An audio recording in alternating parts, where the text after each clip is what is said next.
Bonsoir mesdames et messieurs. Veuillez m'excuser de déranger votre voyage. Juste pour 4 minutes rapidement. Je ne viens pas faire la manche. J'ai un message à faire passer par rapport à ce qui se passe en Afrique. J'ai un message à faire passer par rapport à l'immigration. Une question qui préoccupe beaucoup les Français, l'immigration. Pourquoi ça n'arrête pas de venir? Et je dis bien que dans les années à venir, il y aura encore d'autres qui vont venir, qui vont immigrer ici en France. Et les élus français, dès que les élections s'approchent, ils commencent à brandir la menace de l'immigration. Qui sera l'élu qui va mieux lutter contre l'immigration? Mais ce qu'on oublie de dire aux citoyens français, qui provoque cette immigration-là? Quelles sont les causes réelles de l'immigration et comment y remédier? Je suis réfugié politique. Je suis venu dans ce pays parce que le mien a été déstabilisé par la politique française dans les pays africains. Il est triste de constater que les plus farouches dictatures, les plus vieilles dictatures, les plus grands criminels qui sont à la tête de leur pays sont dans la francophonie. La francophonie désormais est devenue, peut-être au cas où vous ne connaissez pas la francophonie, c'est l'ensemble des pays d'Afrique et bien sûr aussi avec la France qui parlent français. Et souvent on y trouve des ex-colonies françaises. Mais vous allez remarquer les plus vieilles dictatures se trouvent dans ces pays-là. Je vais vous citer un exemple. Au Congo-Brazzaville, Denis Sassou Nguesso. Au Gabon, il y a Ali Bongo. Et vous allez voir au Togo, il y a Eyadema, Faure Gnassingbé. Vous allez remarquer en Côte d'Ivoire, il y a Ouattara. Qui les place là, qui les soutient? Eh bien, c'est la France. Ce sont des élus français.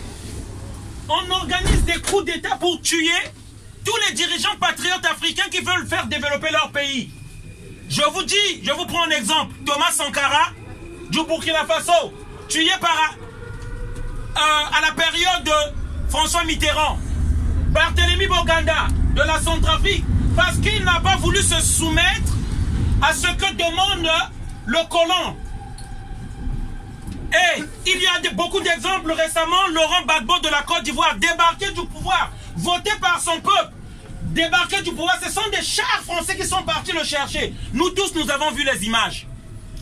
Je vous parle de la Libye de Kadhafi. Nous avons vu, c'est les armes françaises, Nicolas Sarkozy en tête, jusqu'on tue Kadhafi.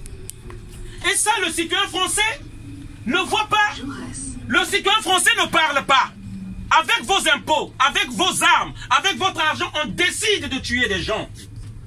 Et les gens se demandent pourquoi il y a l'immigration. Mais lorsqu'on sème les bombes, lorsqu'on sème le pillage des richesses des pays, lorsqu'on sème les coups d'État dans les pays, on récolte l'immigration.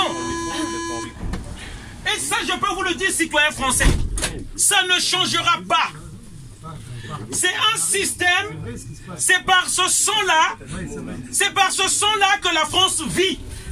C'est par ce sang-là qu'on nourrit les Français. Ils ne vont pas changer ça. Il faut le savoir. Moi, ce que je trouve que quand même très méchant, les Africains ont détruit leur pays, ils viennent ici et on veut expulser des gens. Pourquoi? Vous avez fait ça. Acceptez maintenant les conséquences. Le message là, nous allons le faire passer par tous citoyens français. C'est parce qu'on tue les Africains, c'est parce qu'on nous maintient des dictateurs. On dépose les armées là-bas qui soutiennent les dictateurs. On va vous parler, c'est pour le terroriste. Mensonge.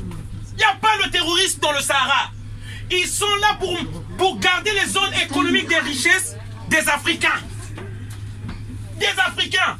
On nous empêche de vivre chez nous. Ici, on vient aussi, on nous dit qu'il y a trop d'immigrés. Mais où est chez nous, finalement, nous, Africains? Où est chez nous? On n'a pas demandé l'armée française dans nos pays. On n'a pas demandé l'ingérence de la politique française dans nos pays. On n'a pas demandé ça. Je ne peux pas préférer le froid de ce pays-là à la chaleur qu'il y a chez moi. C'est ça. Et l'ONU sait bien ce qui se passe dans les pays. C'est un système mondial, l'ONU, où les plus forts imposent leurs lois aux plus faibles. Une loi de prédation. Une loi où on piétine le plus faible. Et moi, cette hypocrisie à nous dire, les immigrés, respectez les Noirs qui viennent ici. Parce que grâce à ces Noirs-là, ces pays-là vivent. Respectez, grâce à l'uranium du Niger, ce train-là fonctionne. Grâce au cacao de la Côte d'Ivoire, vous avez le Nescafé, le Nescao chaque matin. La France n'a pas de plantation de cacao. Vous chercherez dans toute la France, il n'y a pas. Nous ne venons pas ici parce que le camembert nous plaît. Nous ne venons pas ici parce que nous aimons la tour Eiffel. Nous sommes contraints, obligés de venir ici. Parce que ça dépend de la survie de nos familles restées là-bas. Et la France utilise la barbarie, la force et la dictature pour voler les richesses des Africains. Voilà le message. Je ne vous parle pas, monsieur.